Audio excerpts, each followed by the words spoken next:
Right ఉపరితల ఆవర్తన ద్రోణితో తెలుగు రాష్ట్రాల్లో భారీగా వర్షాలు కురుస్తున్నాయి. ఏపీ, తెలంగాణలో పలు జిల్లాల్లో ఇవాళ భారీ నుంచి అతి భారీ వర్షాలు కురుస్తాయని, రేపు కూడా భారీ వర్షాలు పడే అవకాశం ఉందని వాతావరణ కేంద్రం హెచ్చరికలు జారీ చేసింది. ఈ 2 రోజులు ఉరుములు, మెరుపులతో పాటు గంటకు 30 నుంచి 40 కిలోమీటర్ల వేగంతో ఈదురుగాలులు వీచే అవకాశంతో పాటు తేలికపాటి నుంచి మోస్తారు వర్షాలు రాష్ట్ర వ్యాప్తంగా కురుస్తాయని పేర్కొంది.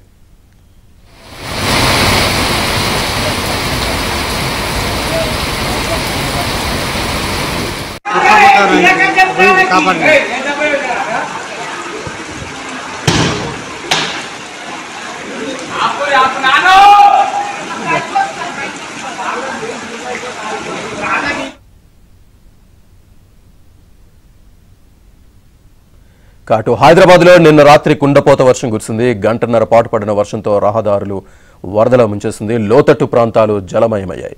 పలు చోట్ల వరదలో వాహనాలు కొట్టుకుపోయాయి. ప్రధాన రహదారులపై కిలోమీటర్ల ట్రాఫిక్ నిలిచి వాహనదారులు ఇబ్బందులు పడ్డారు. సికింద్రాబాద్ సహా పలు లోతట్టు ప్రాంతాలు మునిగి కొన్ని చోట్ల ఇళ్లలోకి నీరు చేరింది. బేగంపేట, ప్రకాష్ నగర్, ఖైరతాబాద్, బంజారాహిల్స్, గచ్చిబౌలి, మాదాపూర్, పంజగుట్ట ప్రాంతాల్లో కిలోమీటర్ల మేర ట్రాఫిక్ నిలవడంతో వాహనదారులు తీవ్ర ఇబ్బందులు పడ్డారు. అటు హుస్సేన్ సాగర్ కు భారీగా వరద నీరు చేరుతూ ఉండడంతో నీటి మట్టం పెరిగింది.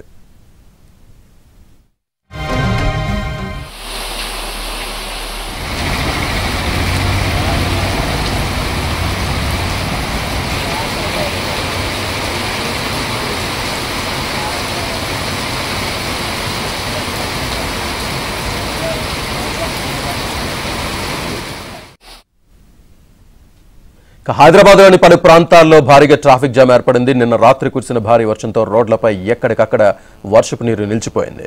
Malakpet metro station, railway under pass వద్ద భారీగా వరద నీరు ఉండిపోయింది. దీంతో దిల్సుఖ్ నగర్, చాదర్ఘాట్, మలక్పేట్, ఎంజీబీఎస్ మార్గంలో ఫుల్ ట్రాఫిక్ జామ్ ఏర్పడింది. 3 కిలోమీటర్ల మేర వాహనాలు నిలిచిపోయాయి. గంటల కొద్దీ ట్రాఫిక్తో వాహనదారులు తీవ్ర అవస్థలు పడుతున్నారు.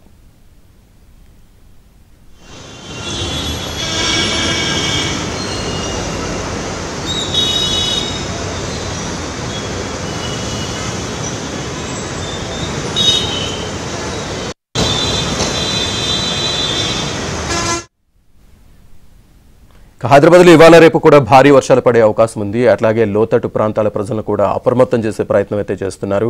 సో ఒక పక్క ఎక్కడికక్కడ రోడ్లపై వర్షపు నీరు నిలిచిపోవడంతో ట్రాఫిక్ జామ్ కూడా చాలా ఇబ్బందులకు గురి చేస్తుంది వాహనదారులని. దీనికి సంబంధించి పూర్తి సమాచారాన్ని మా కరెస్పాండెంట్ నుమాన్ లైవ్లో అందిస్తారు. నుమాన్. రైట్ శ్రీనివాస్, నిన్న రాత్రి కురిసినటువంటి కుండపోత వర్షానికి ఇంకా హైదరాబాద్ నగరంలోని ప్రధాన రోడ్డు మార్గాల మీద ఎక్కడికక్కడ కూడా వర్షపు నీరు నిలిచిపోవడంతో వాహనదారులు తీవ్ర ఇబ్బందులు పడుతున్నారు. ముఖ్యంగా ఇటు ఆఫీసులకు వెళ్ళేటటువంటి టైం కావడంతో సిటీలో కూడా విపరీతంగా ట్రాఫిక్ జామ్ అయినటువంటి పరిస్థితి కనిపిస్తుంది. ముఖ్యంగా ఇటు దిల్సుఖ్ నగర్ నుంచి మొదలుకొని చాదర్ఘాట్, మలక్పేట, ఎంజీబీఎస్ మార్గంలో దాదాపు కిలోమీటర్ల మేర వాహనాలు అయితే నిలిచిపోతున్నటువంటి పరిస్థితి, భారీగా ట్రాఫిక్ జామ్ కూడా అయినటువంటి సిచ్యువేషన్ కనిపిస్తుంది. మరోవైపు ఇటు షేక్పేట, రాయదుర్గం మార్గంలో కూడా విపరీతమైనటువంటి ట్రాఫిక్ జామ్ అయితే కనిపిస్తుందని చెప్పొచ్చు. ప్రస్తుతం నేను మలక్పేట అండర్ పాస్ దగ్గర ఉన్నాను. సో మలక్పేట మెట్రో స్టేషన్ దగ్గర ఏదైతే మెట్రో స్టేషన్ కింద వర్షం నిలిచిపోవడంతో ఇటు వాహనదారులు తీవ్ర ఇబ్బందులు పడుతున్నారు.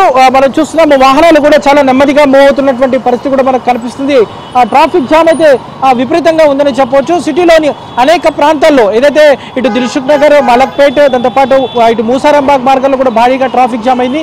సికింద్రాబాద్ నుంచి తార్నాక, బేగంపేట మార్గంలో కూడా ట్రాఫిక్ జామ్ అయినటువంటి సిచ్యువేషన్ ఉంది. ఎర్రగడ్డ టు ఏదైతే ఎస్ఆర్ నగర్, అమీర్పేట మార్గంలో కూడా ట్రాఫిక్ జామ్ అయినటువంటి పరిస్థితి. సో అందరూ కూడా ఆఫీసులకు వెళ్ళేటటువంటి టైం కావడంతో సాధారణంగానే ట్రాఫిక్ ఎక్కువగా ఉంటుంది. అందులో ఇటు రోడ్ల మీద నిన్న రాత్రికి వచ్చినటువంటి వర్షపు నీరు కూడా ఇంకా అలాగే నిలిచిపోవడం, ఇంకా క్లియర్ కాకపోవడం వల్ల కూడా ఇటు వాహనదారులు తీవ్ర ఇబ్బందులు పడుతున్నారు. ట్రాఫిక్ జామ్ అయితే ఎక్కువగా కనిపిస్తున్నటువంటి పరిస్థితి మనకు కనిపిస్తుంది. చూడొచ్చు ప్రస్తుతం ఇటు మలక్పేట దగ్గర వాహనాలన్నీ కూడా నెమ్మదిగా మూవ్ అవుతున్నటువంటి దృశ్యాలు మనకు కనిపిస్తున్నాయి. చూడొచ్చు bumper to bumper vehicles move అవ్వడం కూడా చాలా కష్టంగా మారిందని చెప్పొచ్చు. సో ఈ రోజు రేపు కూడా ఇటు తెలంగాణ రాష్ట్ర వ్యాప్తంగా ఇటు భారీ వర్షాలు కురుస్తాయని వాతావరణ శాఖ అధికారులు అలర్ట్ జారీ చేశారు. ముఖ్యంగా ఇటు బంగాళాఖాతంలో ఏర్పడినటువంటి ఆవర్తనం ఎఫెక్ట్తో ఏదైతే ఈరోజు మధ్యాహ్నం నుంచి కూడా ఇటు సిటీలో మోస్తరు నుంచి భారీ వర్షం కురిసేటటువంటి అవకాశం ఉంది. కొన్ని ప్రాంతాల్లో ఈదురుగాలతో కూడినటువంటి వర్షం కురిసేటటువంటి అవకాశం ఉందని వాతావరణ శాఖ అధికారులు అలర్ట్ జారీ చేశారు. సో మనం ప్రస్తుతం చూస్తున్నాము సిటీలో ట్రాఫిక్ జామ్ అయితే విపరీతంగా ఉందని చెప్పొచ్చు. వెహికల్స్ అంతా కూడా చాలా స్లోగా మూవ్ అవుతున్నటువంటి పరిస్థితి కనిపిస్తుంది.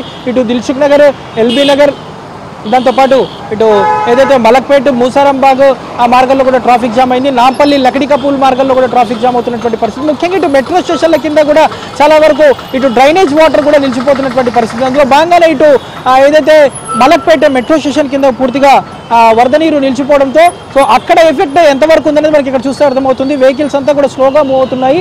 మరోవైపు ఇటు railway under pass Malakpet railway under pass దగ్గర కూడా ప్రస్తుతం మనం చూడొచ్చు, వీడియో జర్నలిస్ట్ చూపిస్తున్నాడు. సో ఇటు కూడా వర్షపు నీరు నిలిచిపోవడంతో వెహికల్స్ అంతా కూడా నెమ్మదిగా మూవ్ అవుతున్నటువంటి పరిస్థితి కనిపిస్తుంది. మరోవైపు ఇటు GHMC DRF teams monsoon teams కూడా ఏదైతే ఆ వాటర్ అంతా కూడా క్లియర్ చేసే పనిలో పడ్డాయి. మోటార్ల సహాయంతో ఇటు వర్షపు నీరుని అంతా కూడా నిన్న రాత్రి నుంచి కూడా తొలగిస్తున్నటువంటి పరిస్థితి. నిన్న రాత్రి మనం చూసుకుంటే దాదాపు అత్యధికంగా 9 సెంటీమీటర్లకు పైగానే వర్షపాతం నగరంలో నమోదైంది. వాస్తవానికి 5 సెంటీమీటర్ల వర్షం కురిస్తేనే ఎక్కడికక్కడ కూడా డ్రైనేజీలు మ్యాన్ హోల్స్ అంతా కూడా పొంగిపడేటటువంటి పరిస్థితి ఉంటుంది.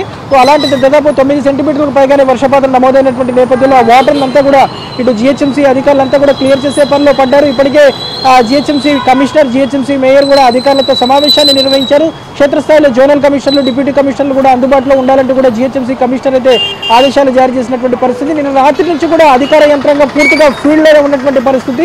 So GHMC disaster commissioner Ranganath కూడా పూర్తిగా క్షేత్రస్థాయిలో పర్యటిస్తున్నారు. సో ఎప్పటికప్పుడు కూడా పరిస్థితిని సమీక్షిస్తున్నటువంటి పరిస్థితి ఉంది. ముఖ్యంగా ఇటు డిఆర్ఎఫ్ టీమ్స్ ని పూర్తిగా అందుబాటులో ఉండాలంటూ కూడా అలర్ట్ జారీ చేసినటువంటి పరిస్థితి కూడా మనకు కనిపిస్తుంది. చూస్తున్నాము ట్రాఫిక్ ఏ స్థాయిలో ఉందనేది కూడా మనకు ఇక్కడ చూస్తే చాలా స్పష్టంగా అర్థమవుతుంది. భారీగా ట్రాఫిక్ జామ్ ఉంది. Bumper to bumper vehicles move అవ్వడం కూడా చాలా నెమ్మదిగా మూవ్ అవుతున్నటువంటి పరిస్థితి కూడా మనకు కనిపిస్తుంది. దాదాపు గంటల కొద్దీ అంటే వాస్తవానికి 10 నిమిషాల జర్నీ కూడా దాదాపు 40 నిమిషాల నుంచి అరగంట వరకు సమయం పడుతున్నటువంటి పరిస్థితి. మొత్తం కూడా ఈ ట్రాఫిక్ 15 నిమిషాల నుంచి బయటికి రావాలంటే మాత్రం ఇటు వాహనదారులకైతే చుక్కలు కనిపిస్తున్నాయని చెప్పొచ్చు. ముఖ్యంగా ఏదైతే ఇటు ఐటీ క్యాండర్లో కూడా విపరీతమైనటువంటి ట్రాఫిక్ జామ్ అయితే మనకు కనిపిస్తుంది. మనం ఏబిఎస్ స్క్రీన్లో విజువల్స్లో కూడా చూస్తున్నాము. సో ఇటు రాయదుర్గం షేక్పేట్ కాజాగూడ మార్గాల్లో కూడా విపరీతమైనటువంటి ట్రాఫిక్ జామ్ అయితే కనిపిస్తుంది. వాస్తవానికి నిన్న రాత్రి నుంచి తెల్లవారుజాము వరకు కూడా భారీగా కురిసినటువంటి వర్షం నేపథ్యంలో ఇటు నగరవాసులకైతే ఇబ్బందులు తప్పట్లేదు. సో ఈ రోజు రేపు కూడా భారీ వర్షాలు ఉన్నటువంటి నేపథ్యంలో ఇటు ప్రజలు కూడా అప్రమత్తంగా ఉండాలంటూ కూడా జిహెచ్ఎంసీ యంత్రాంగం అయితే హెచ్చరిస్తున్నటువంటి పరిస్థితి ఉందని చెప్పొచ్చు.